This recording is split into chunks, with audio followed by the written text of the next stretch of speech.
Hello and welcome to Strait Talk. I'm Ayse Suberker. A new liquefied natural gas deal between Turkiye and Exxonmobil is on the horizon as the country looks to diversify its energy imports. Relations between Ankara and Washington have seen significant improvements recently, and now that rapprochement may be spilling over into energy interests. But what effect would this Exxonmobil deal have on Turkiye's overall energy ambitions and its relations with its current main supplier, Russia? Safiye Amri tells us more. Europe paid a high price for relying heavily on Russian gas, a dependency Turkey is seeking to avoid. Their solution? Building a more diversified supply portfolio. The need to secure more energy partners is especially pressing, as some of Ankara's long-term natural gas contracts with Russia expire in 2025. Economy is growing. Our economy, again, almost tripled. So growing economy requires energy, and Turkish energy demand is growing constantly. In a recent interview with the Financial Times, Turkish Energy and Natural Resources Minister Alparslan Bayraktar said the country is talking with U.S. energy giant ExxonMobil for a liquefied natural gas deal. It is expected to cover 7% of Turkey's natural gas needs, cost about $1.1 billion a year, and could last a decade. LNG has been in high demand since the start of the Ukraine conflict.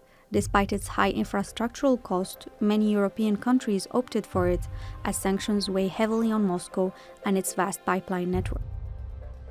It's all part of a push by Turkey to become a major energy hub connecting the world to gas and oil suppliers. Home to several international natural gas pipelines, the country also has 5 LNG facilities, including 3 floating storage and regasification units and 2 underground natural gas storage facilities. Recent discoveries of gas deposits in the Black Sea could also help satisfy Turkey's growing domestic demand. Turkey's energy policy has long been deeply intertwined with its foreign relations. Recent warming ties with Washington may facilitate the ExxonMobil deal, especially after the US government's decision to approve the F-16 jet sale to Ankara.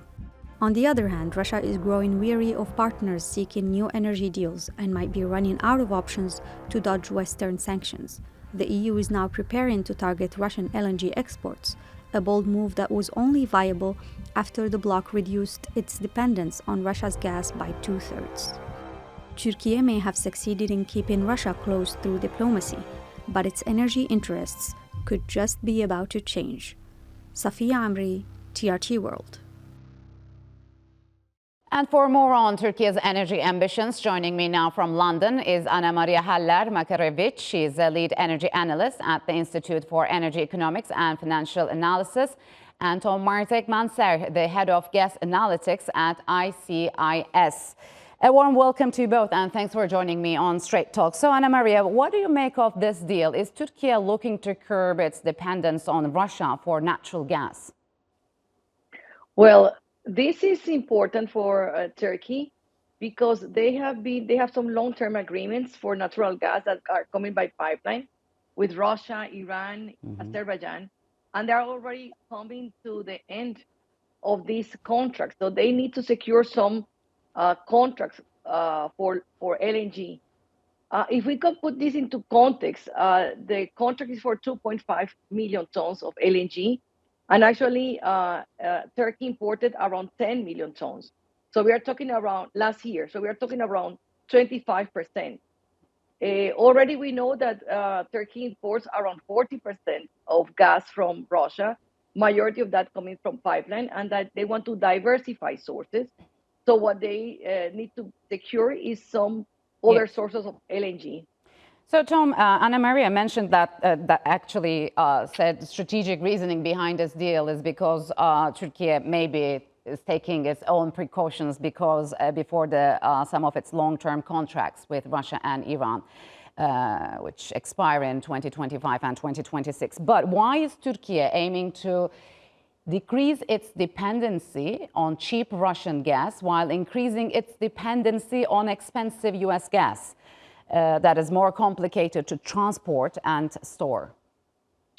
I'm not sure it's increasing its dependency on US gas. I mean, it is purchasing LNG already from a number of countries, particularly Algeria, and it's already buying LNG from the US just on the spot market. So it may be looking to swap out having to purchase lots of spot cargoes, that's buying one or two cargoes at a time, for buying a string or a term of cargo. So buying it for 2-3 years at a time. So buying multiple cargoes at once. So it's not necessarily about increasing the role of US. And in fact, ExxonMobil may decide if this contract goes ahead to source this LNG from many parts of the world. It has a huge portfolio. It doesn't need to bring gas from the US. So, Anna Maria, how do you think Russia is viewing Turkey's moves? Because we know that Russian President Vladimir Putin said he wanted to make Turkey a global energy hub. So the question is, how will Ankara's efforts to diversify its energy portfolio away from Moscow impact this ambition? Well, it's good to highlight that actually already Turkey imported 2.8 million tons last year from the US. And it's importing 1.1 imported from Russia. So the majority that comes from Russia is via pipeline. So what they are doing is not really changing. Majority of that is around 40% that is coming from Russia. They just want to secure long-term contracts with other sources. And I think that way they will position themselves a little bit more freely into the global market that the LNG is offering them. So, Tom, what's Turkey's position as a regional energy hub? I mean, does it have the necessary and proper LNG infrastructure to become an efficient energy supplier? I think in terms of infrastructure, Turkey is very well placed. It has multiple LNG import terminals. It has pipeline connections, obviously with Russia, but also with Azerbaijan and Iran. But maybe the infrastructure alone is not the problem. There is lots of regulatory barriers to letting international companies utilize the Turkish grid. And really, when you talk about hub, you do need to have multiple players inside Turkey, not just Turkey being a conduit of gas into, say, southeastern part of the European Union, for example. So, Anna Maria, the 2.5 million tons of LNG under current discussion will cover roughly 7% of Turkey's natural gas consumption. So, is this a viable project or a deal? I think it's a deal. And I was thinking that also Russia could have problems sending LNG to Turkey if there's a ban on the transshipment that right now happens at Zeebrugge and Montoir de Bretagne. So what Turkey is just securing that deal to be sure that they are going to be able to source that LNG from the US at that moment. So, Tom, in March, a Turkish oil terminal halted its Russian oil business. The company that operates the terminal said it would not accept any Russian oil in order to somehow be in line with the Western sanctions against Moscow. Is this another case that Turkey is kind of moving away from Russia? I don't think we're seeing Turkey moving away from Russia at all, certainly not in its hydrocarbons. We've already talked about 40% of the gas coming from Russia that Turkey consumes. This is a small step in terms of that overall position, in terms of the relation between those two states in terms of oil and gas. So, Anna Maria, what do you think? I mean, what's the shape of current relations between Turkey and Russia? Why do you think the Russian President Putin has been postponing his visit to Turkey? I mean, are relations tense between the two countries? You know, I really cannot comment on that. I can comment on the gas sector.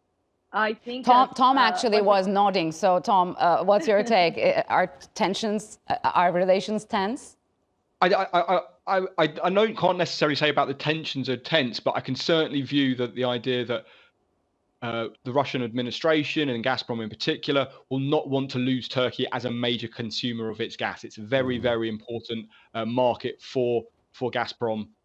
Selling with the European Union's position on Russian gas becoming ever and ever tighter, Turkey is a very, very important market for the Russians in terms of their gas. So, Anna Maria, the Turkish energy minister has said the deal and similar ones have the potential to change the rules of the game. So how much of a game changer would this deal be with ExxonMobil? I think the game changer is that they want to secure LNG to the market, but we have to also to be aware of something. The gas demand in Turkey has been coming down. So we have to see what's going to happen in the future. They have lots of infrastructure, both on pipelines and on LNG terminals. So it's a game. The game changer is what's happening in the future, depending on the demand, how it's going to happen in Turkey. As I said before, what Turkey I think is worried about is that that LNG coming from Russia will be disrupted if there's a ban on all the. So I think what this is just a precocious measure that Turkey is having. So, Tom, how would deeper energy cooperation with Western companies impact Russian investments in Türkiye on Turkish soil, especially the Akkuyu nuclear power plant? I think the role of Russia's wider energy position within Turkey is probably not going to change anytime soon. They will certainly still be trying to develop that nuclear power plant. And we've seen that Turkey can straddle being supportive of what the European Union and the wider West wants in terms of its relations with Russia, but also have a relationship with Russia at the same time. I think we'll continue to see that behavior in the foreseeable future. So, Ana Maria, Turkey says energy deals with Russia have helped Turkey to avoid the energy crisis, which engulfed several European countries after Russia's attack on Ukraine. So is this really the case, as this deal comes amid regional tensions? I think, as I said, the crisis in all Europe has been kind of contained, if we can say so, by so many factors. And one of them is that the renewables, the reduction in demand, the increase in sources of LNG. So I think it's lots of things combined together that have helped both the EU and Turkey kind of manage. And we have said that both Turkey and the EU, they have reduced gas consumption. And that's what has given them the strength to manage this crisis. All right, Ana Maria and Tom, unfortunately, we'll have to leave it here. Thank you very much for joining me on Strait Talk.